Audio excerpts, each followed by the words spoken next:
మధ్య కాలంలో అమ్మాయిలకి యాక్చువల్లీ పీరియడ్స్ ఒకప్పుడు ఉండేదేంటంటే చిన్న ఏజ్‌లో తొందరగా వచ్చేయడం అనుకున్నాము. కానీ ఇప్పుడు వచ్చిన తర్వాత అవి ప్రాపర్‌గా వెళ్ళట్లేదు. ఎంత జాగ్రత్తలు తీసుకున్నా గూడా.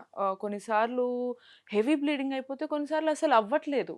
మళ్ళీ అందరూ దానివల్ల టెన్స్ ఫీల్ అవుతున్నారు. ఎందుకు అవ్వవంటారు అలాగా? చాలా మంచి క్వెషన్ అడిగావు భవ్య. చాలా కామన్‌గా చూస్తుంటాము. అవును.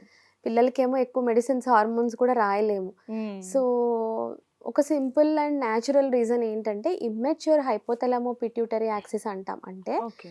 చాలా చిన్న వయసులో 9 ఇయర్స్‌కి, 10 ఇయర్స్‌కి మెచ్యూర్ అయిన పాపలకి హ్మ్. బ్రెయిన్ నుంచి ఏదైతే సిగ్నల్స్ ఎళ్ళాలో హార్మోన్స్, హ్మ్. అవి ఇంకా అప్పుడప్పుడే ఉత్పత్తి అవుతూ ఉంటాయన్నమాట. ఓకే. సో, అవి సైక్లికల్‌గా అంటే ఏ రోజు ఎంత క్వాంటిటీ హార్మోన్ ఉత్పత్తవ్వాలి. హ్మ్. తర్వాత దానికి బయోలాజికల్ సైకిల్ గూడా ఉంటది. అంటే మార్నింగ్ ఎంత హార్మోన్ ఉండాలి, ఈవినింగ్ ఎంత హార్మోన్ ఉండాలి. సో, ఇవన్నీ పల్సటైలిటీ అంటామనమాట. హ్మ్. సో, ఈ పల్సటైలిటీ ఇంకా డెవలప్ అవుతూ ఉండంగానే తొందరగా మెచ్యూర్ అయిన పిల్లల్లో మనం ఇవి ఎక్కువ కామన్‌గా జూస్తామమ్మ.